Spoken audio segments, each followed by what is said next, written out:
Hello students, again welcome to Ambition Classes. स्वागत है फिर से एक नई वीडियो में। आज बात करेंगे again practice set 2 20 questions of section A MCQs के बारे में। ठीक है। और कल भी मैंने एक वीडियो बनाई थी 20 क्वेश्चंस को लेकर, तो जिस भी बच्चे ने वो वीडियो चेक इट आउट नहीं किया है तो मैं कार्ड बटन में और डिस्क्रिप्शन बॉक्स में लिंक डाल दूंगा, तो वहाँ से जाके चेक इट आउट कर सकते हैं। ठीक है बेटा, और चलिए स्टार्ट करते हैं। और again I am saying that बेटा आप लोग वीडियोस देख रहे हैं लेकिन चैनल को सपोर्ट नहीं कर रहे हैं, तो काइंडली सपोर्ट करें मेरे चैनल को और ज़्यादा से ज़्यादा दोस्तों के साथ शेयर करें। चलिए स्टार्ट करते हैं। Okay students,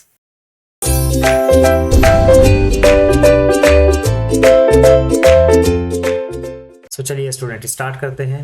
the question number 1 is if the second term of an AP is 13 and the fifth term is 25, what is the seven term.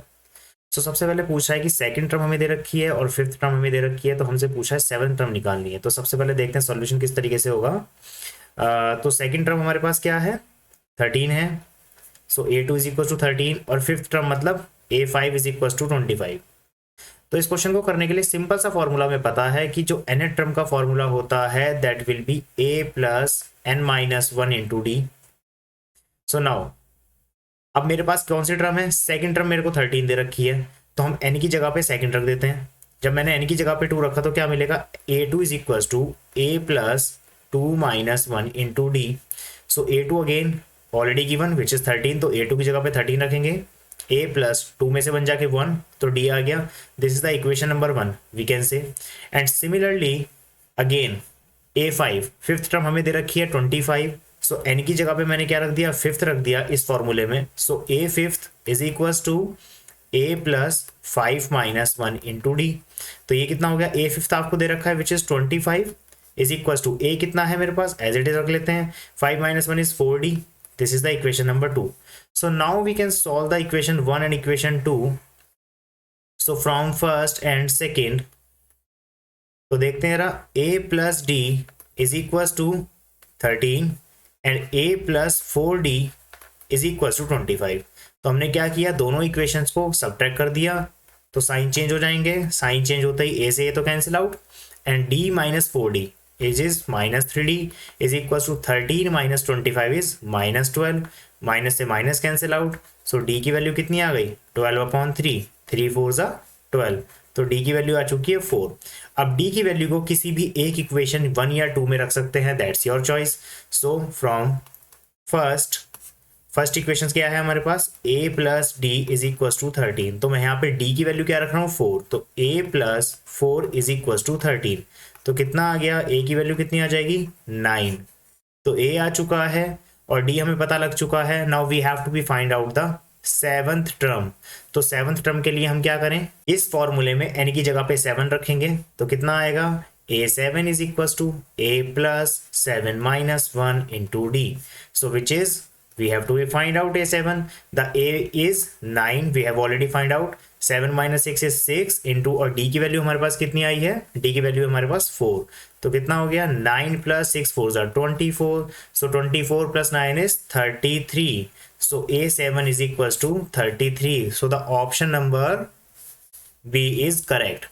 Okay students, now move on to the next question. Now the second question is if LCM of x and 18 is equals to 36 and SCF of x and 18 is equals to 2, then x is। तो हमें क्या बताना है, x की value बतानी है। Again the same condition, we have to be know the formula very well, which is LCM into SCF is equals to first number multiply by second number। So the LCM is 36 which is already given. Again the SCF is already given which is 2, or the first number is what, x, and the second number is 18. So this is very simple. Now 18 2s are 36 and 2 into 2 is equals to x. So the x value, the value of x will be 4. So the option number C is correct.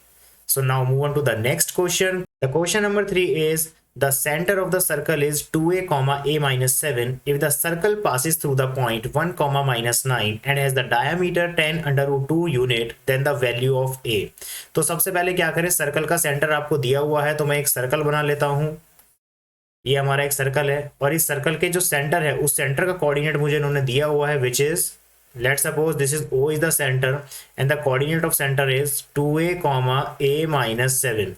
Okay. If the circle passes through the point 1 comma minus 9. इसका क्या मतलब है, circle जो है पास हो रहा है 1 comma minus 9 से, मतलब उसकी सर्कमफ्रेंस पे कहीं भी एक पॉइंट आ रहा है. Let's suppose I am taking this point 1 comma minus 9 over air, तो मैं कहीं भी एक पॉइंट ले सकता हूँ. ठीक है. अच्छा, एंड हैज द डायमीटर, और उसका डायमीटर भी आपको दिया हुआ है 10 under root 2 unit. So diameter is what, जो सेंटर से पास होकर जाएगा. Let's suppose this is diameter which is 10 under root 2 units. तो आपको क्या बताना है बेटा, you have to find out the value of a. अब आपको ए की वैल्यू बतानी है, तो ए की वैल्यू बताने के लिए हम क्या करेंगे, सबसे पहले एक बात आप देखिए कि जो सर्कल है वो 1 कॉमा माइनस 9 से पास हो रहा है. तो अगर मैं इस पॉइंट से, लेट सपोज इस पॉइंट को मैंने ए कह दिया, अब ए से लेके अगर ओ तक की एक लाइन में ड्रॉ करूं तो what is the O A. O is known as the radius. O A क्या हो जाएगा, रेडियस हो जाएगा. तो हम क्या करेंगे, सबसे पहले ओ ए के बीच में डिस्टेंस फॉर्मूला लगाएंगे और ओ ए फाइंड आउट करेंगे. तो O A is equals to square root of, we know very well the distance formula, x2 minus x1 का square plus y2 minus y1 का स्क्वायर. अच्छा, कुछ बच्चों को इस फॉर्मूले में डाउट रहता है कि सर हम इसको ऐसे ही लिख सकते हैं या किसी और तरीके से भी लिख सकते हैं. तो बेटा आप इसको इस तरीके से भी लिख सकते हैं फॉर्मूले को, बिकॉज स्क्वायर होने से कोई फर्क नहीं पड़ता है. x1 माइनस x2 का square plus y1 minus y2 का square. Okay students, so let's suppose I am saying that this is x1 y1 and this is what x2 and y2. तो मैंने 1 कॉमा माइनस 9 को x1 y1 कह दिया और 2a comma a minus 7 को x2 comma y2 कह दिया. सो रखते हैं फॉर्मूले में, x1 is what 1 minus x2 is what 2a to the square plus y1 is what minus 9 and y2 is what minus a minus 7 का स्क्वायर. सो नाउ करते हैं कैलकुलेट इसको. So under root is a minus b to the whole square which is a square plus b square means 4a square minus 2ab. So 2 टू ज़ा 4a plus इसको थोड़ा सा अभी पहले अंदर की तरफ से सॉल्व करेंगे which is minus 9 minus a and minus minus plus 7 का स्क्वायर. ठीक है बेटा, तो ये हो गया under root 1 plus 4a square minus 4a plus ये कितना हो गया minus a and minus 9 plus 7 is minus 2 to the square. तो अब ऐसे केस में हम क्या करें, क्योंकि दोनों ही तरफ माइनस आ रहा है ब्रैकेट में, तो देखो किस तरीके से सॉल्व करेंगे. 1 plus 4a square minus 4a plus हम ब्रैकेट के अंदर ही माइनस को कॉमन ले लेते हैं पहले, तो यहाँ बनेगा a प्लस 2 पूरे का स्क्वायर है. और हमें एक चीज और अच्छे से पता है, वो क्या, कि जब किसी माइनस के नंबर की पावर एक इवन नंबर होती है तो वो नंबर कैसा होगा, प्लस में कन्वर्ट होगा. So 1 plus 4a square minus 4a, so plus ये नंबर बन गया a plus 2 to the square. तो हमने इसके माइनस को एलिमिनेट कर दिया है. Now we have to be apply the identity of a plus b to the whole square. So 1 plus 4a square minus 4a as it is plus a square plus 4 plus 2 टू ज़ा 4a. सो देख सकते हैं 4a से 4a cancel out हो चुका है और यहाँ से कितना आ गया हमारे पास 1 plus 4 5, 4a square plus a square is 5a square. तो ये मेरे पास क्या आ चुकी है, ये मेरे पास रेडियस आ चुकी है. ठीक है, यानी कि हमने क्या निकाल लिया, OA निकाल लिया. ये हमारे पास है रेडियस. अब हम क्या करेंगे, अगर मैं इस OA को 2 से मल्टीप्लाई कर दूं, अगर मैं OA को 2 से मल्टीप्लाई कर देता हूं तो ये कुछ इस तरीके से बनेगा 5 प्लस 5a स्क्वायर. अब मैंने इसको 2 से मल्टीप्लाई क्यों किया, क्योंकि OA है रेडियस. जब मैं इसको 2 से मल्टीप्लाई कर दूंगा तो ये डायमीटर बन जाएगा और डबल ऑफ OA हमारा क्या बन गया, डायामीटर. ये बन गया डायामीटर. और डायामीटर आपको ऑलरेडी क्वेश्चन में गिवन दे रखा है which is what 10 under root 2 unit. तो हम इस डायामीटर की जगह पे 10 अंडर रूट 2 यूनिट भी रख सकते हैं. तो क्या करते हैं, इसकी जगह पे लेफ्ट साइड पे मैंने रख दिया 10 under root 2 is equal to 2 under root 5 plus 5a square. तो 2 5 जा 10 हो गया. तो यहाँ से कितना हो गया 5 under root 2 is equal to under root 5 plus 5a square. अब क्या करें, दोनों तरफ का स्क्वायर कर देते हैं. दोनों तरफ का स्क्वायर कर दिया तो उससे क्या होगा, इस स्क्वायर से ये रूट कैंसिल आउट हो जाएगा. अब इसमें इसको ओपन करते हैं तो कितना हो जाएगा 5 का स्क्वायर 25 और रूट 2 का स्क्वायर इज 2. तो 5 टू 25 टू सा 50, ये तो हो गया 50 is equal to 5 plus 5a square. तो यहाँ से क्या होगा 50 minus 5 is equals to 5a square and this is 45 is equals to 5a square, 5 9s are 45, so a square is equals to 9। और जब a की वैल्यू हम निकालते हैं स्क्वायर रूट में तो क्या आएगी, plus minus 3।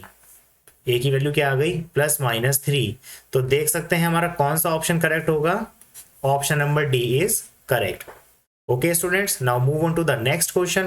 So this is the question number 4. The zeros of the quadratic polynomial x square plus 25x plus 156 are both positive, both negative, one positive and one negative and cannot be determined. तो देखते हैं कैसे करेंगे, short तरीके से करेंगे। सबसे पहले क्वाड्रेटिक पॉलिनोमियल है हमारे पास, हमने क्या किया, इस इक्वेशन को ax square plus bx plus c is equal to 0 से कंपेयर किया। तो a की वैल्यू क्या आ गई 1, b की वैल्यू क्या आ गई 25 और c की वैल्यू क्या आ गई 156।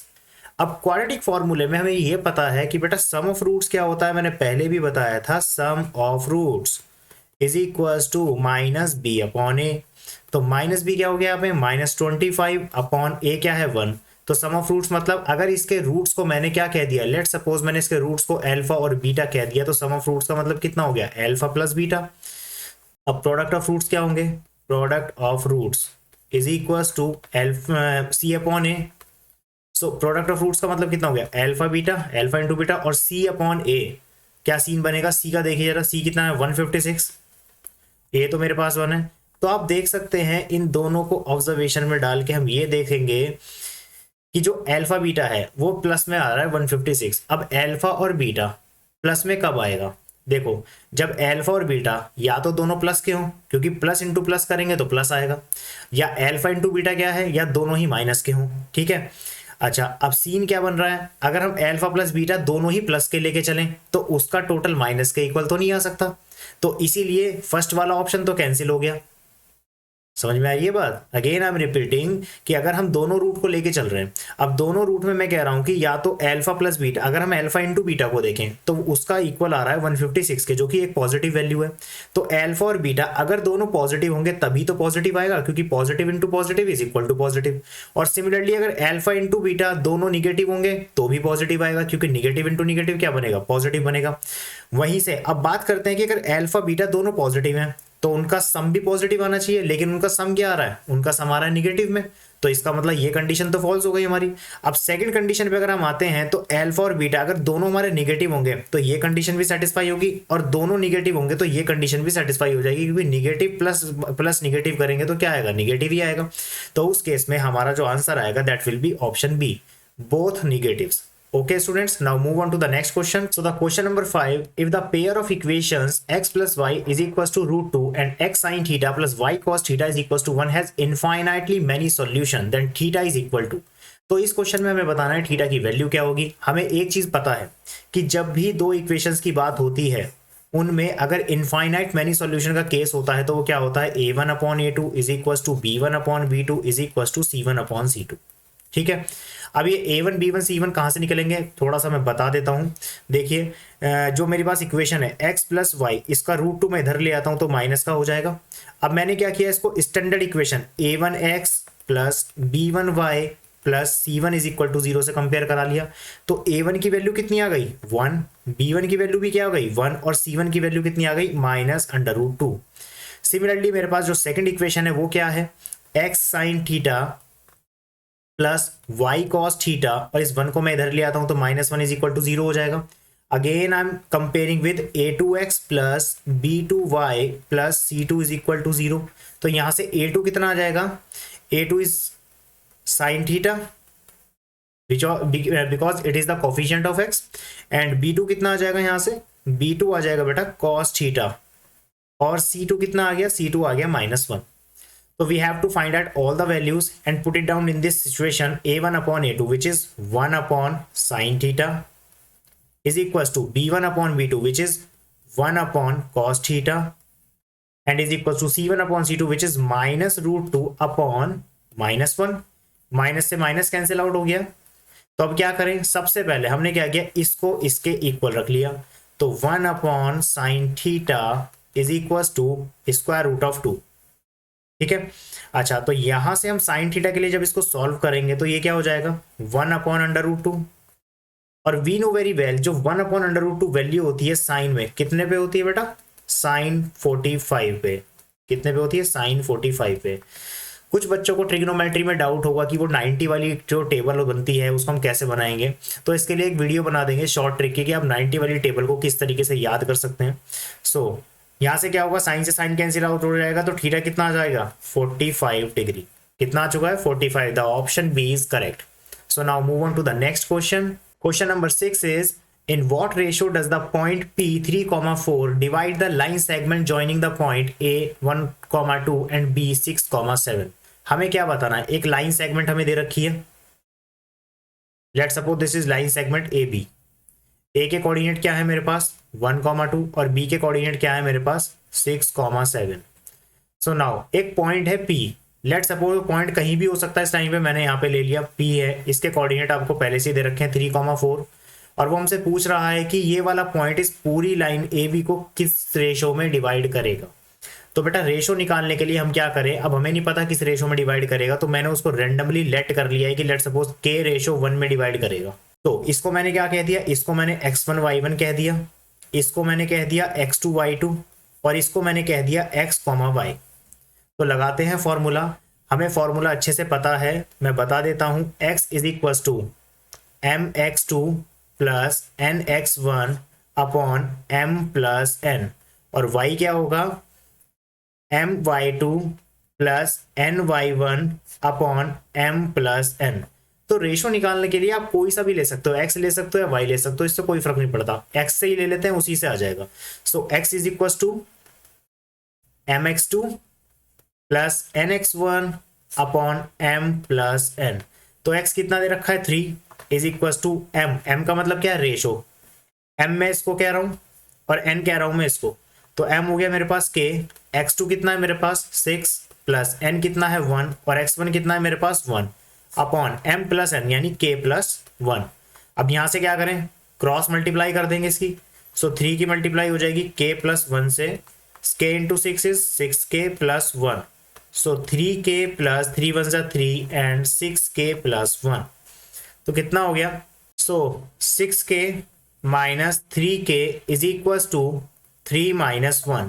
तो ये हो गया 3k is equal to 2 and k is equal to what 2/3। Either we can say 2:3। So 2:3 is the answer. तो देखते हैं ऑप्शन कौन सा मिलेगा, option number B is correct. Okay students, now move on to the next question. So this is the question number 7 in this. In the given figure, if angle ACB equal है angle CDA के, तो सबसे पहले angle find out कर लेते हैं किस angle के बारे में बात हो रही है। तो एंगल ACB कौन सा हो गया, ये वाला एंगल है जो मैंने ऑरेंज कलर से हाईलाइट किया है, दिस एंगल, ठीक है। और नेक्स्ट इज एंगल CDA ये वाला एंगल है नीचे वाला, ठीक है। तो ये दोनों एंगल आपस में इक्वल दे रखे हैं और AC आपको 8 सेंटीमीटर दे रखी है और AD आपको दे रखी है 3 सेंटीमीटर। पूछ क्या रहा है, BD के बारे में पूछ रहा है। तो BD का मतलब क्या है, जो मैं ऑरेंज कलर से हाईलाइट कर रहा हूँ ना, ये लाइन मुझे निकालनी है, ठीक है। तो क्या करते हैं, इसको सबसे पहले मैंने x एज्यूम कर लिया, सपोज करो ये x है। तो देखो इसको करने के लिए हम क्या करें, इसमें दोनों ट्राइंगल को हमें सिमिलर दिखाना पड़ेगा। सबसे पहले I am taking in triangle ACD and triangle ACB। देखो कोई भी दो ट्राइंगल है उनको सिमिलर दिखाना बहुत आसान है। अगर आपको कॉरस्पॉन्डिंग दो एंगल इक्वल मिल गए ना, तो बस हमारा काम हो गया। तो क्या करते हैं, देखो सबसे पहले तो एक चीज देखते हैं कि एंगल CAD जो मैंने लिया है, कौन सा ट्राइंगल, छोटे वाला, इक्वल है किसके, एंगल CAB के। भाई छोटे वाले ट्राइंगल ACD में तो CAD मिल गया और ACB में भी एंगल A मिल गया। तो यानी कि कहने का मतलब क्या है, जो ये ब्लैक कलर से मैं हाईलाइट कर रहा हूँ ना, ये दोनों ट्राइंगल में कॉमन आ रहा है, छोटे वाले में भी और बड़े वाले में भी। एक तो ये मिल गया मेरे को, और दूसरा एंगल मुझे इसने खुद ही दे रखा है, क्या, एंगल ACB किसके इक्वल दे दिया इसने दे दिया CDA के। ये दोनों एंगल आपस में इक्वल आ गए। तो यहां से हम क्या कह सकते हैं, ट्राइंगल ACD सिमिलर हो गया ट्राइंगल ACB के। कैसे, एंगल प्रॉपर्टी से, क्योंकि दो कॉरस्पॉन्डिंग एंगल हमें इक्वल मिल गए। सो अब देखते हैं, दोनों ट्राइंगल सिमिलर हो चुके हैं। तो जब दोनों ट्राइंगल सिमिलर हो गए तो लगाते हैं साइड का प्रोपोर्शन विच इज AC, जो कि छोटे ट्राइंगल के लिए ले रहा हूं मैं AC साइड, और अपॉन AB ले रहा हूं मैं बड़े ट्राइंगल की। सिमिलरली एक साइड लेते हैं छोटे ट्राइंगल की विच इज AD, अपॉन दूसरी साइड का लेके चलेंगे इसके अंदर बड़े ट्राइंगल के लिए AC। तो अब देखते हैं ए सी अपॉन ए बी। तो ए सी कितना हो गया मेरे पास 8 है, अपॉन ए बी कितना है मेरे पास ए बी 3 प्लस एक्स, यानी एक्स प्लस 3 हो जाएगा। ए बी को हम, क्योंकि कंप्लीट की जब हम इसकी बात करेंगे यहां से लेके यहां तक, ये टोटल डिस्टेंस हो गई हमारे पास एक्स प्लस 3। अच्छा ए डी कितना है मेरे पास, ए डी 3 दे रखा है, और ए सी कितना है मेरे पास यानी कि 8 है। ठीक है, तो करते हैं क्रॉस मल्टीप्लाई यार। तो 3 इंटू एक्स प्लस 3 और 8 8 जा हो गया 64। ठीक है, इसको मल्टीप्लाई कर दिया 3x प्लस 3 3 जा 9 is equal to 64। So 3x is equal to 64 minus 9। अब 64 में से जब 9 माइनस करेंगे तो कितना बचेगा 55। सो x की वैल्यू आ गई 55 अपॉन 3। अब x मेरे पास 55 अपॉन 3 आ चुका है, तो x का मतलब क्या है BD, और BD ही हमें निकालनी थी। सो the option C is correct. Okay students, now move on to the next question. So the question number 8 is, if the sum of two number is 1215 and their SCF is 81, then the possible number of pair of such numbers are। देखो question क्या कह रहा है, पहले question को समझ लो। दो number का सम दे रखा है 1215 एंड देयर SCF, और उनका SCF कितना दे रखा है 81। Then the possible number of pairs of such numbers are. तो ऐसे नंबर्स के कितने पेयर बनेंगे हमें ये बताना है। तो मैंने क्या किया, एक नंबर को तो मैंने ले लिया 81x। Let the first number is equals to 81x and the second number is equals to 81y। और जहां पे मैंने कंडीशन क्या बताई कि जो x और y है वो कैसे नंबर होंगे, वो होंगे को प्राइम। जो 81x और 81y है, बहुत से बच्चों के दिमाग में क्वेश्चन आ रहा होगा कि सर आपने 81x और 81y ही क्यों लिया। देखो भाई SCF क्या दे रखा है 81 दे रखा है, और SCF का मतलब क्या होता है, एक ऐसा हाईएस्ट कॉमन फैक्टर जो दोनों में कॉमन हो। तो अगर एक्स वाई को प्राइम नंबर है और उनमें कहीं ना कहीं 81 आ रहा हो उनके मल्टीप्लिकेशन में दोनों में, तभी तो SCF 81 होगा।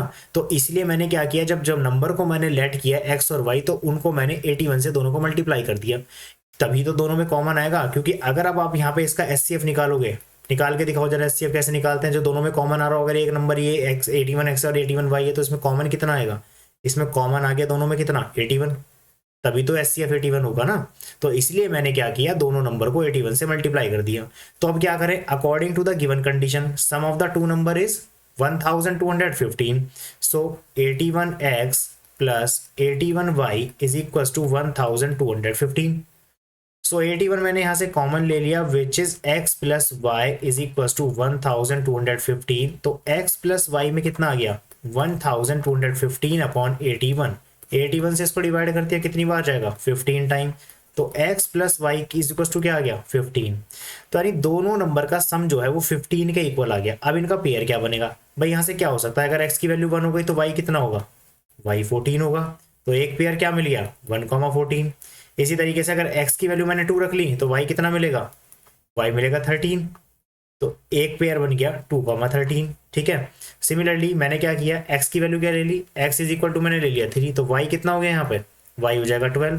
तो यानी कि एक पेयर मिल गया 3,12।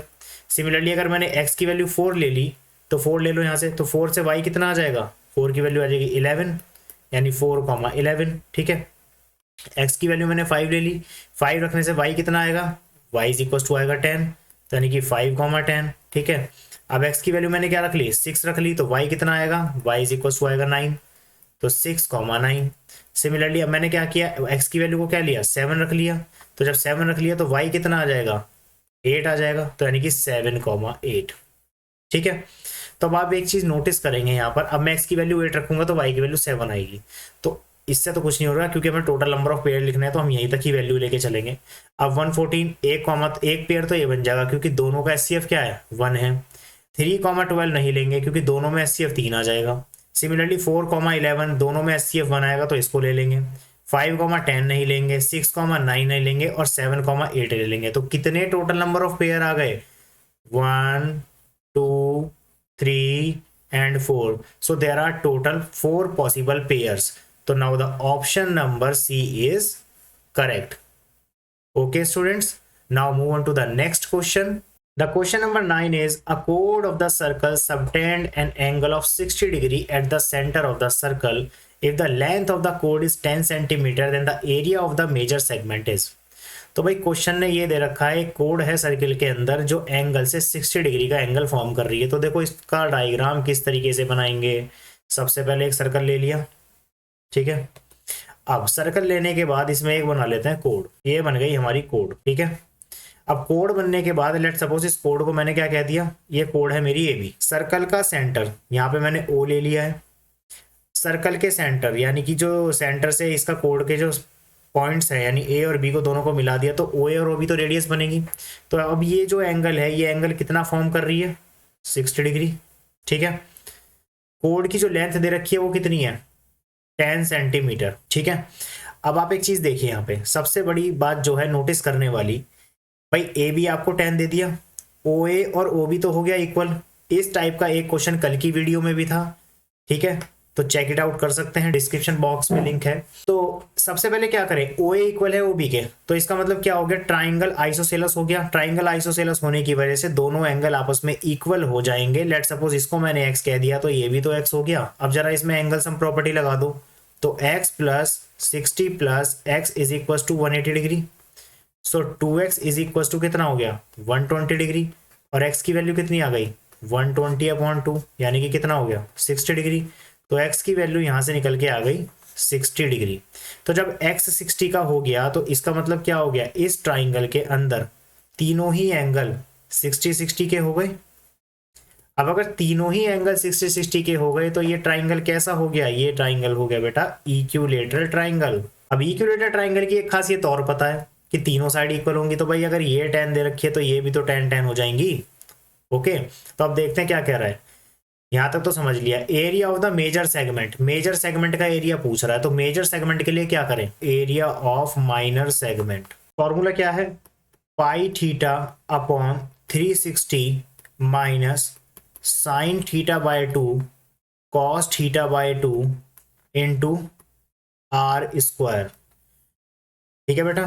तो लगाते हैं फॉर्मूला, डायरेक्टली से माइनर सेगमेंट का एरिया निकल सकता है। तो पाई की वैल्यू को हम ले सकते हैं 3.14, क्वेश्चन में ऑलरेडी गिवन है। थीटा की वैल्यू कितनी है मेरे पास, थीटा की वैल्यू है यहाँ पे 60 degree upon 360 minus sine theta by 2, मतलब साइन 60/2 एंड कॉस 60/2, और आर का मतलब क्या है, radius of the circle which is 10, हम ऑलरेडी फाइंड आउट कर चुके हैं।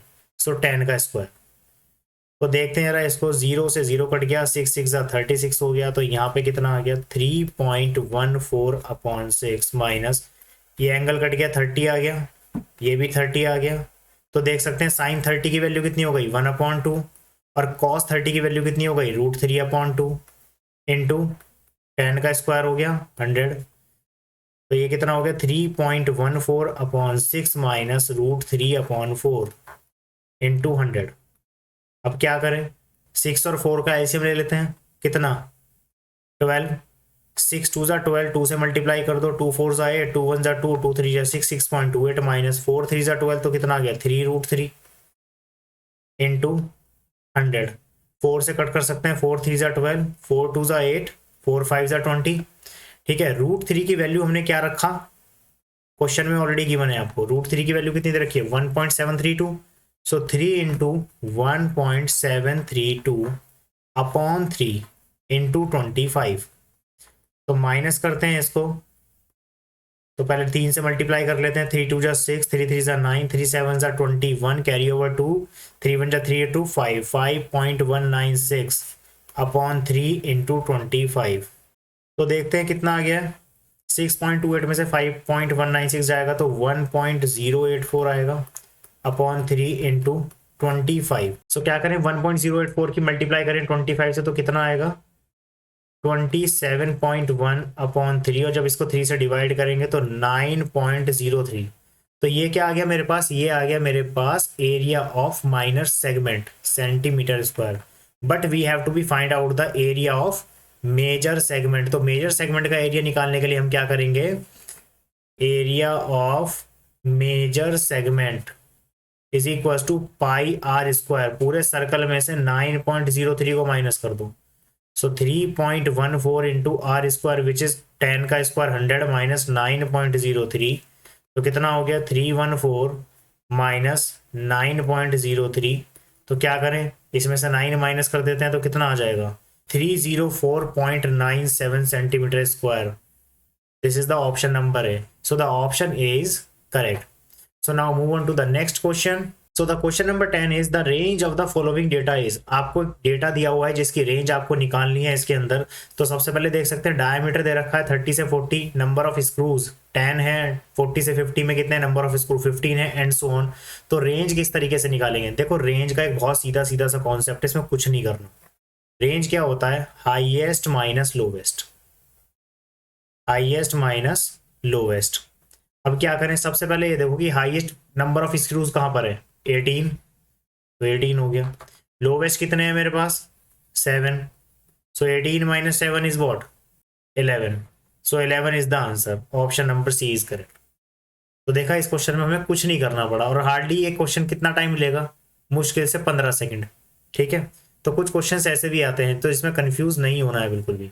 तो move on to the next question. The question number 11 is if two cubes of edge 3 cm each are joined end to end, then the surface area of the resulting cuboid। देखो question क्या कह रहा है, 3 centimetre के 2 cube हैं और दोनों को आपस में ज्वाइन कर दिया है। तो बना लेते हैं जरा क्यूब फटाफट से। मैंने यहाँ पे क्या किया है, 2 क्यूब बना लिए हैं और दोनों क्यूबों को आपस में मैंने ज्वाइन कर दिया है। तो सबसे पहले आप देख सकते हैं कि क्या दे रखा है, दोनों क्यूब में हर किसी की जो एज है वो दे रखी है 3 सेंटीमीटर। तो यहाँ से यहाँ तक भी मेरे पास 3 सेंटीमीटर है और यहाँ से यहाँ तक भी मेरे पास क्या है, 3 सेंटीमीटर है। बट एक चीज़ समझनी है, ये 3 सेंटीमीटर है और ये 3 सेंटीमीटर है। क्या कि देखिए दोनों क्यूब को जब हम आपस में ज्वाइन करेंगे तो ज्वाइन करने के बाद उसका क्या होगा, जो रिजल्टिंग क्यूबॉइड बनेगा उस क्यूबॉइड में जो लेंथ है वो बढ़ जाएगी, बाकी जो उसकी ब्रेथ और हाइट है वो सेम रहने वाली है। तो यहां से हम एक चीज देखते हैं कि रिजल्टिंग क्यूबॉइड का क्या पूछ रहा है, सरफेस एरिया। ठीक है, तो सबसे पहले एल यानी कि length of the resulting cuboid कितनी हो गई, 3 + 3 यानी कि 6 सेंटीमीटर हो गई। ब्रेथ कितनी है, ब्रेथ उतनी ही रहने वाली है और सिमिलरली हाइट भी उसकी उतनी ही रहने वाली है। आप डायग्राम देख सकते हैं। तो अब क्या करें, सरफेस एरिया कितना होता है, सरफेस एरिया जब भी क्वेश्चन में आएगा सरफेस एरिया तो आपको टोटल सरफेस एरिया ही फाइंड आउट करना है। कुछ बच्चे कंफ्यूज हो जाते हैं कि सर हमें एलएस से निकालना है या टीएस से निकालना है। तो क्वेश्चन में अगर सरफेस एरिया मेंशन है तो आप क्या करें, सरफेस एरिया ही निकालें, total surface area.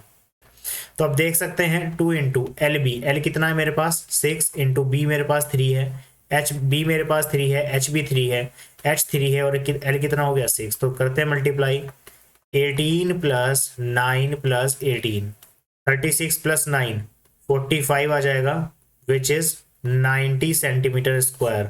So the option number A is correct. Okay students, now move on to the next question. Question number 12 is if the perimeter of the circle is half to that of a square then the ratio of the area of the circle to the area of the square।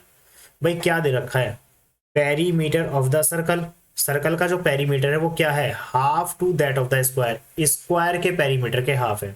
सबसे पहले बात हो जाती है, तो भाई circle का perimeter का मतलब क्या होता है, सरकमफ्रेंस। तो perimeter of circle is equal to कितना हो जाएगा, 2πr, ये हो गया 2πr। अच्छा, पेरीमीटर ऑफ स्क्वायर क्या होता है, 4 into side, perimeter of square हो गया 4 इंटू साइड, साइड को सपोज मैंने a कह दिया। ठीक है, तो क्वेश्चन ने जो कंडीशन दे रखी है, perimeter of the circle which is 2πr is equal to half of the perimeter of square. So perimeter of square था 4 है, उसका हाफ है, तो कितना हो गया 2 × 2 = 4, 2 से 2 कट गया तो πr इज इक्वल टू कितना आ गया, a आ गया। तो यानी कि मुझे यहां से उस स्क्वायर की साइड का पता चल गया, क्योंकि a क्या है, साइड ऑफ द स्क्वायर। ठीक है, अब उसने पूछा क्या है मुझसे, the ratio of the area of the circle. Okay, so the ratio निकालना है area of circle upon area of square, तो एरिया ऑफ स्क्वायर। ओके, तो एरिया ऑफ सर्कल क्या होता है, πr², और अपॉन एरिया ऑफ स्क्वायर क्या होता है, साइड इंटू साइड, साइड कितनी है स्क्वायर की, a लेके चल रहे हैं, तो a² a into a is a²। अब a की वैल्यू हमारे पास ऑलरेडी आ चुकी है विच इज πr, तो रख देते हैं इसके अंदर πr² अपॉन a² मतलब πr का स्क्वायर। तो कितना हो गया भाई, πr² अपॉन π² r² से r² कट गया, पाई से एक पाई कट गया, तो कितना आ गया 1/π, दैट विल बी 1/π। तो 1/π का मतलब कितना हो गया, अब पाई की वैल्यू कितनी होती है 22/7, तो यानी कि 1/π 22/7, तो ये 7 कहाँ जाएगा, ऊपर चला जाएगा, जिससे क्या आ जाएगा 7/22. सो the option number D is correct. Okay, students, now move on to the next question. So the question number 13 is, in figure, if O is the center of the circle, AB is a chord, and the tangent AD at A makes an angle of 30 degree with the chord, then angle OAB. भाई ये वाला angle बताना है आप लोगों को, ये वाला एंगल. ठीक है, तो एंगल OAB किस तरीके से निकाले. भाई सबसे पहले तो एक बात हो जाती है कि जो O है सर्कल का सेंटर है, और AB क्या है, कोड है. लेकिन जो OA है, OA क्या है, सर्कल की रेडियस. अब सर्कल की रेडियस है और ये क्या है, what is this, this is the tangent. एक टेंजेंट ड्रॉ हो रही है. ठीक है, और उसका पॉइंट ऑफ कांटेक्ट क्या है, ए है. तो हमने ये एक थ्योरम पढ़ी थी, जो रेडियस होती है वो क्या होती है, टेंजेंट पे परपेंडिकुलर होती है, यानी 90 डिग्री फॉर्म करेगी. अब जब 90 डिग्री फॉर्म करेगी तो इसका मतलब ये जो पूरा एंगल है, कहाँ से कहाँ तक, देखो मैं कलर से हाईलाइट कर रहा हूँ, दिस वन से दिस, ये कंप्लीट एंगल कितने डिग्री का होगा, यहाँ से 90 डिग्री का. और नीचे वाला जो एंगल है वो 30 दे रखा है उसने, तो 90 माइनस 30 कितना हो गया, 60. दिस वन, ये जो मैंने ग्रीन कलर से भी हाईलाइट किया है, this is what, 60 degree. So the 60 degree is answer. Okay, students, now move on to the next question. So the question number 14 is, let x and y be the two positive integers such that x is equals to 3 raised to the power 4 into 5 raised to the power 2 and y is equals to 3 raised to the power 2 into 5 raised to the power 4 if SCF of xy is equals to 3 raised to the power m into 5 raised to the power n and LCM of xy is equals to 3 raised to the power r or 5 raised to the power s, then the find out the value of this. तो हमें इसकी value बतानी है. तो सबसे पहले क्या करें, मुझे आर, एम और एन की वैल्यू चाहिए. तो मेरे पास जो नंबर है, एक्स इज इक्वल टू क्या दे रखा है, 3 raise to the power 4 into 5 raise to the power 2, और वाई क्या दिया हुआ है,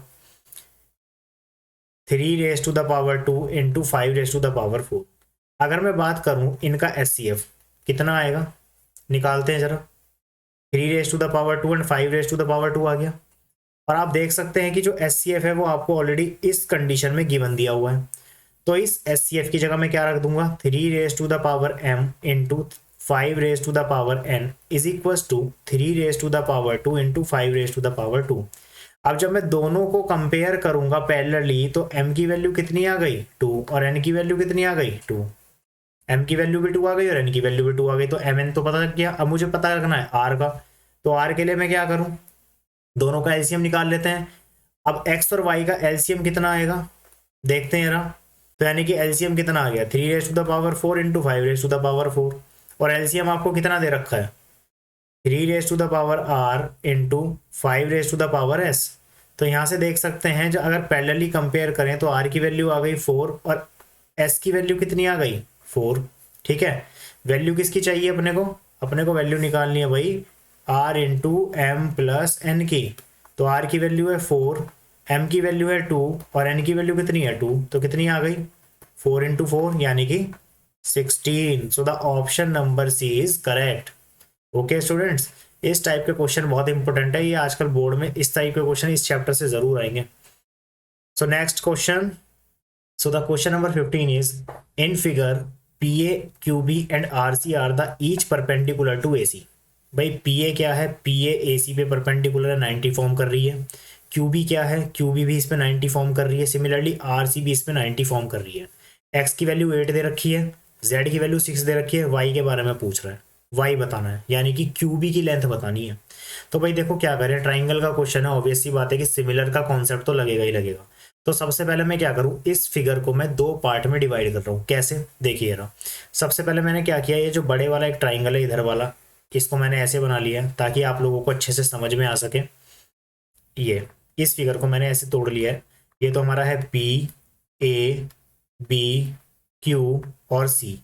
और सिमिलरली जो ये वाला ट्राइंगल आ रहा है इधर साइड से, इसको मैंने ऐसे बना लिया है. ये क्या है, C, R, Q, B और A. तो सबसे पहले क्या टारगेट है, सबसे पहले हम करेंगे ये जो ट्राइंगल्स हैं, ये वाले जो ट्राइंगल है जो मैंने येलो कलर से हाईलाइट किया है, इसमें 2 ट्राइंगल आपको बनते हुए दिखाई दे रहे हैं. ठीक है, एक छोटा और एक बड़ा. तो सबसे पहले मैं क्या कर रहा हूँ, triangle PAC and triangle QBC। एक ट्राइंगल तो ये येलो वाला बड़े वाला लेके चल रहे हैं, और एक ये जो मैंने ये रेड कलर से किया है ये वाला, दोनों ट्राइंगल को सिमिलर दिखाना है। तो क्या करें सबसे पहले, भाई angle C is equal to angle C है, कॉमन है, ठीक है। अच्छा दूसरी बात, ये एंगल 90 डिग्री है, तो ये एंगल कितना है, ये भी 90 डिग्री है, क्वेश्चन ने पहले ही बता दिया है। यानी कि एंगल A इक्वल किसके है, एंगल QBC के, दोनों 90 हैं। तो जब किन्हीं दो ट्राइंगल में दो एंगल कॉरस्पॉन्डिंग इक्वल मिल जाते हैं तो ट्राइंगल कैसे हो जाएंगे, सिमिलर हो जाएंगे एंगल एंगल प्रॉपर्टी से। तो हम कह देंगे ट्राइंगल PAC सिमिलर हो गया ट्राइंगल QBC के। अब जब ये दोनों ट्राइंगल सिमिलर हो चुके हैं तो इनकी कॉरस्पॉन्डिंग साइड का रेशो क्या होगा, प्रोपोर्शन होगा। तो देखते हैं जरा, ये कितना है x, PAX दे रखा था और QB मुझे दे रखा था y।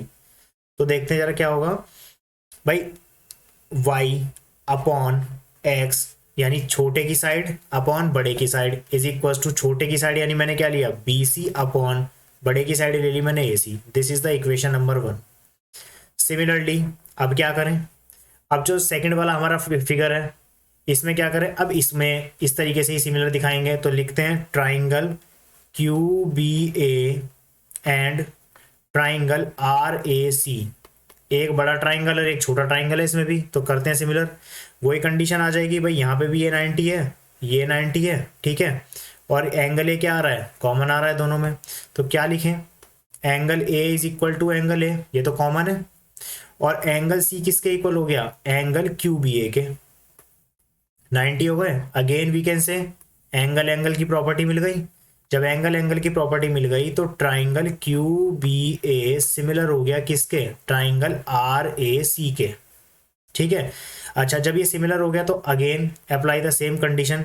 सबसे पहले छोटे की साइड यानी कि QB अपॉन बड़े की साइड यानी कि RC is equal to AB upon छोटे की साइड AC, ठीक है। अब QB आपको ऑलरेडी गिवन दे रखी है भाई y है, ठीक है, QB की जगह y रख दिया, और RC कितनी दे रखी है, RC Z है, ठीक है। तो RC की जगह Z रख देते हैं, Z इज इक्वल टू, अब AB कितना है, AB तो पता ही नहीं है अपने को, और AC कितना है, AC भी नहीं पता, ठीक है। This is the equation number 2। अब यहाँ से क्या करें, यहाँ से दोनों इक्वेशन को कर देते हैं ऐड, इक्वेशन 1 + 2 कर देते हैं। तो y + x plus y upon Z is equal to BC upon AC plus AB upon AC, ठीक है। यहाँ से क्या करें भाई, ऊपर से तो ले लेते हैं y को कॉमन, यहाँ आ जाएगा 1 upon x plus 1 upon Z is equal to AC आ जाएगा यहाँ पे एलसीएम में। तो ये कितना बन गया, BC प्लस AB। अब जो BC प्लस AB है, जरा डायग्राम पे आ जाओ, जो मेन डायग्राम है, BC प्लस AB क्या क्या बनाएगी मिलके, AC बना देगी। तो इसकी जगह हम क्या लिख सकते हैं, AC। तो भाई y x आपको दे रखा है क्वेश्चन में, कितना दे रखा है, x है हमारे पास 8 और z कितना है 6 इज इक्वल टू, ये कितना हो गया AC अपॉन AC। AC से AC कट जाएगा तो यहाँ क्या आ जाएगा, 1 आ जाएगा। सो y, इनका एलसीएम ले लेते हैं जरा। अब एलसीएम लेते हैं तो कितना आ जाएगा, 24 ले लिया, 8 3 ज़ा 24, 6 4 ज़ा 24 इज इक्वल टू 1। तो y into 4 + 3 7 upon 24 is equal to 1। तो y की वैल्यू कितनी आ गई, 24 upon 7, 24 upon 7, that is the option number D. बहुत अच्छा क्वेश्चन है ट्राइंगल में। अब आप देख सकते हैं कहने को MCQ 1 नंबर का है, लेकिन 1 नंबर में भी कितना कुछ करना पड़ेगा। ओके स्टूडेंट्स, तो मैं तो इलेबोरेट कर करके आपको बता रहा हूँ, तो अगर हमें थोड़ी सी भी प्रैक्टिस है ट्राइंगल के ऊपर तो हम इजीली कर सकते हैं। सो चलिए student, move on to the next question.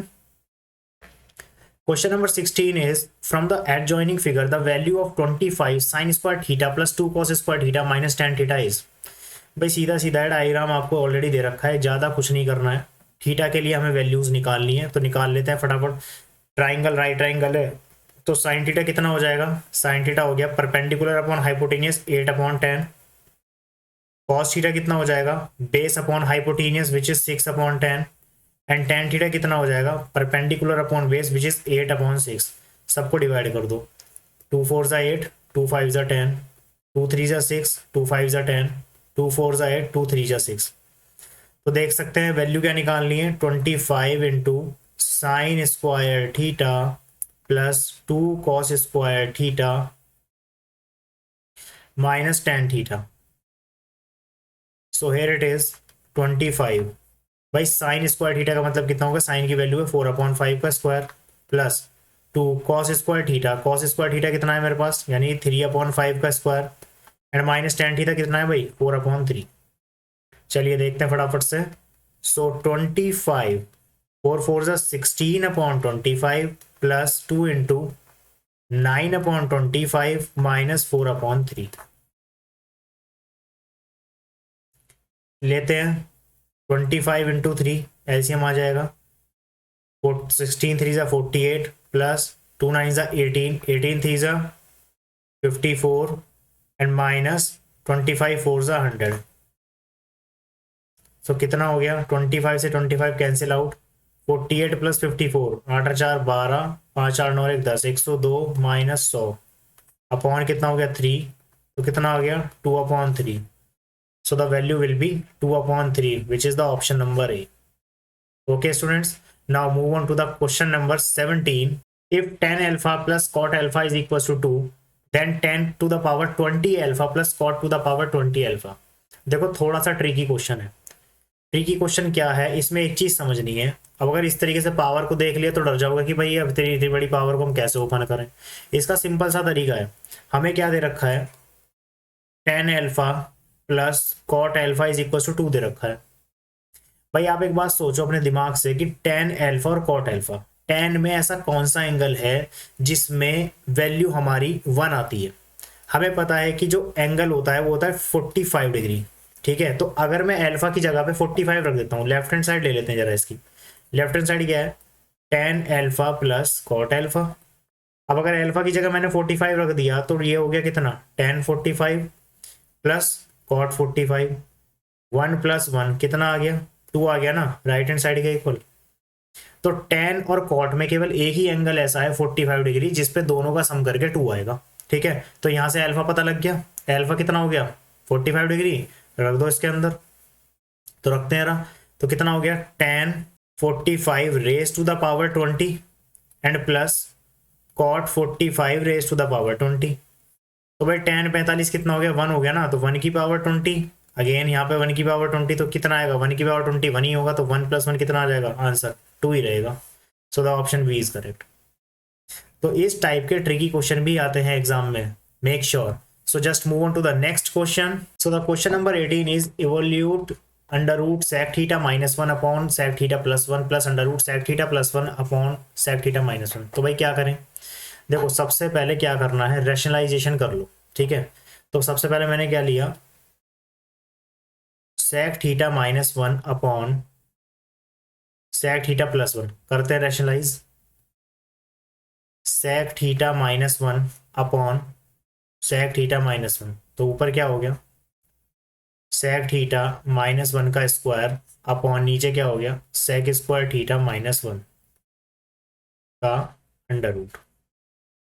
अब भाई स्क्वायर से ऊपर तो रूट कट जाएगा, तो यहाँ क्या बचा, सेक थीटा -1 और नीचे क्या हो गया, सेक स्क्वायर थीटा -1 का under root. Sec square theta -1 क्या होता है, tan स्क्वायर थीटा, स्क्वायर से रूट कट गया तो कितना आ गया, sec theta -1 upon tan theta, ठीक है। सिमिलरली जो नेक्स्ट वाला है उसको देखते हैं। जब नेक्स्ट वाले में रैशनलाइजेशन करेंगे तो क्या आएगा, नेक्स्ट वाली वैल्यू क्या है, sec theta +1 upon sec theta -1। So sec theta +1 upon sec theta +1, इसको भी रैशनलाइज कर लिया। रैशनलाइज करने के बाद सेम सिनेरियो आएगा, ऊपर तो क्या हो जाएगा स्क्वायर, सेक थीटा +1 का स्क्वायर अपॉन नीचे कितना हो गया, सेक स्क्वायर थीटा -1। अब ऊपर का तो स्क्वायर रूट कट जाएगा, तो क्या बचा, सेक थीटा +1, नीचे कितना हो गया, under root sec square theta -1। तो same is sec theta -1 upon ये हो जाएगा tan स्क्वायर थीटा, जो कि क्या बनेगा अगेन tan थीटा। इसको कह दिया इक्वेशन नंबर 1, इसको कह दिया equation number 2। So according to the question क्या करें, दोनों को ऐड कर देते हैं, 1 + 2 कर दो ऐड, तो कितना हो गया, sec theta -1 upon tan theta and plus sec theta +1 upon tan theta. LCM आ गया टेन थीटा, तो ये हो गया sec theta -1 plus sec theta +1, 1 से 1 कट गया, सेक थीटा हो गया कितना, 2 sec theta upon tan theta. क्या करें, ब्रेक कर लेते हैं। सेक को क्या लिख सकते हैं, 1 अपॉन कॉस, और इसको क्या लिख सकते हैं, साइन अपॉन कॉस। कॉस से कॉस कट गया, 2 अपॉन साइन थीटा, यानी कि कितना हो गया, 2 cosec theta is the answer. So the option number C is correct. Okay students, now move on to the next question, question number 19. दोनों question 19 और 20 assertion और रीजन के होंगे, तो देखते हैं जरा। So the question number 19 is, assertion दे रखा है, if the median and mode of the frequency distribution are 150 and 154 respectively, then its mean is 148। तो देखिए हमें एक फॉर्मूला पता है, फॉर्मूला क्या होता है, mode is equal to 3 median minus 2 mean. तो इस फॉर्मूले से रख के वैल्यू को कैलकुलेट कर लेते हैं। भाई मीडियन कितना दे रखा है, मीडियन दे रखा है 150, मीडियन है मेरे पास 150, और मॉड कितना है, मॉड दिया हुआ है 154। निकालना क्या है, और मीन भी इसने कितना दे रखा है, मीन मीन दे रखा है 148। तो देखते हैं सबसे पहले कि क्या कंडीशन ट्रू है। भाई मोड तो मेरे पास है 144, तो हम RHS ले लेते हैं, 3 मीडियन -2 इंटू मीन। सो 3 इंटू मीडियन, मीडियन कितनी है मेरे पास 150, 2 कितना है मीन, मीन कितना है 148। तो करते हैं मल्टीप्लाई, यार 2 को कॉमन ले लो इसमें, इसके अंदर से। सो 3 इंटू 75 -148 कितना हो गया, 3 पंजे 15, 3 सत्ते 21 और 1 22, 225 माइनस 148। तो 225 में से 148 गया, कितना बचा 77। करते हैं मल्टीप्लाई, 2 7 ज़ा 14, 2 7 ज़ा 14 और 115 154। तो इसका मतलब क्या है, जो मेरा मोड आ रहा था 154 दे रखा था, तो इसका मतलब ये तो हो गया ट्रू, असर्शन तो हो गया ट्रू, और रीजन ऑल्सो ट्रू। और हम ये भी कह सकते हैं कि जो रीजन है it is the correct explanation of assertion. ठीक है, तो इसका मतलब कौन सा ऑप्शन आएगा बेटा, ऑप्शन आएगा ए। असर्शन और रीजन के क्वेश्चन में ध्यान से कर लेना है कि क्योंकि असर्शन में कहीं ना सॉल्यूशन पूरा दे रखा होगा, बस तुम्हें चेक इट आउट करना है, जैसे मैंने क्वेश्चन नंबर 19 में किया। Now move on to the next question. Question number 20 is, assertion दिया हुआ है क्या, the value of k is equal to -1/4 if one root of the quadratic equation is 1/2। ठीक है भाई, सबसे पहली बात तो ये है कि एक बात देख लेते हैं, जो k की वैल्यू 1/4 दे रखी है माइनस की, अगर उसका एक रूट दे रखा है 1/2, ठीक है, तो लगाते हैं कंडीशन। इक्वेशन क्या दे दी, 5x square minus x plus 3k is equal to 0। Sum of roots क्या होगा, अब एज्यूम कर लो कि इसके रूट को मैंने अल्फा और बीटा मान लिया, तो सम ऑफ रूट्स कितना हो गया, alpha plus beta minus b upon a minus minus 1/5, यानी कि कितना आ गया 1/5 आ गया। और प्रोडक्ट ऑफ रूट्स कितना आ गया मेरे पास, c अपॉन ए, यानी कि 3k/5। अब यहाँ पे आप देख सकते हैं कि एक रूट आपको कितना दिया हुआ है 1/2 दिया हुआ है। तो सपोज करो मैंने अल्फा को 1/2 ले लिया, ठीक है, इक्वेशन नंबर फर्स्ट से, फ्रॉम फर्स्ट। अब फर्स्ट में पहले अल्फा की वैल्यू रख दो 1/2 plus beta is equal to 1/5। तो बीटा कितना आ गया यहाँ से 1/5 minus 1/2। So beta is equal to कितना आ गया 2 माइनस 5/10, यानी कि माइनस का 3/10 आ गया। दोनों रूट पता लग गए। इक्वेशन नंबर 2 में रख के देखो कि क्या के की वैल्यू सही आ रही है। तो अल्फा कितना है मेरे पास 1/2, और बीटा मैंने कितना निकाला -3/10 इज इक्वल टू कितना है 3k/5, 5 2 ज़ा 10, 3 से 3 कट गया, तो k की वैल्यू कितनी आ गई -1/4 आ गई। तो इसका मतलब क्या है, असर्शन क्या हो गया, ये तो हो गया ट्रू। ठीक है, रीजन क्या कह रहा है, the quadratic equation ax square plus bx plus c is equal to 0, जहां पे a 0 नहीं हो सकता। ऑब्वियस सी बात है, अगर a 0 हो गया तो ये क्वाड्रेटिक पॉलिनोमियल ही नहीं रहेगी, ये लीनियर में कन्वर्ट हो जाएगी form. Has at most 2 roots, तो एट मोस्ट का मतलब क्या है, ज्यादा से ज्यादा कितने रूट्स हो सकते हैं, 2 रूट्स। वेरी गुड, ट्रू है। हमें पता है क्वाड्रेटिक इक्वेशन में हाईएस्ट पावर 2 होने की वजह से x की 2 वैल्यू आएंगी, तो इसके कितने रूट हो सकते हैं? ज़्यादा से ज़्यादा 2 ही होंगे, 2 से ज़्यादा नहीं होंगे। तो ये भी ट्रू है, तो असर्शन भी ट्रू और रीज़न भी ट्रू। लेकिन आप एक चीज़ नोटिस करेंगे कि असर्शन और रीज़न में कोई एक्सप्लेनेशन नहीं है आपस में एक दूसरे का। तो इसका कौन सा ऑप्शन आएगा? Option number B. अब ऑप्शन नंबर बी क्या होता है असर्शन रीजन में? ऑप्शन नंबर बी होता है कि असर्शन भी ट्रू है और रीजन भी ट्रू है, but reason is not the correct explanation of assertion A. So that's why option B is correct. So that's for the today video. Okay students, so now बेटा आज भी हमने 20 questions complete कर लिए और 20 questions हमने कल कंप्लीट करेंगे। कल एक और वीडियो अपलोड करेंगे जिसमें और 20 क्वेश्चंस होंगे। इसी तरीके से हम मूव ऑन करेंगे सेक्शन बी सी डी के ऊपर, ठीक है। इसी तरीके से वीडियोस लाते रहेंगे। तो बेटा चैनल को लाइक कीजिए, वीडियोस को अपने फ्रेंड के साथ ज़्यादा से ज़्यादा शेयर कीजिए और डिस्क्रिप्शन बॉक्स में टेलीग्राम चैनल का लिंक मिल जाएगा, तो काइंडली स्टूडेंट वहाँ पे ज्वाइन कर लीजिए। जो भी ये क्वेश्चंस मैंने बनाए हुए हैं उनकी PDF आपको वहाँ पर मिल जाएगी। Okay students, bye bye everyone, have a nice day. मिलते हैं नेक्स्ट वीडियो में।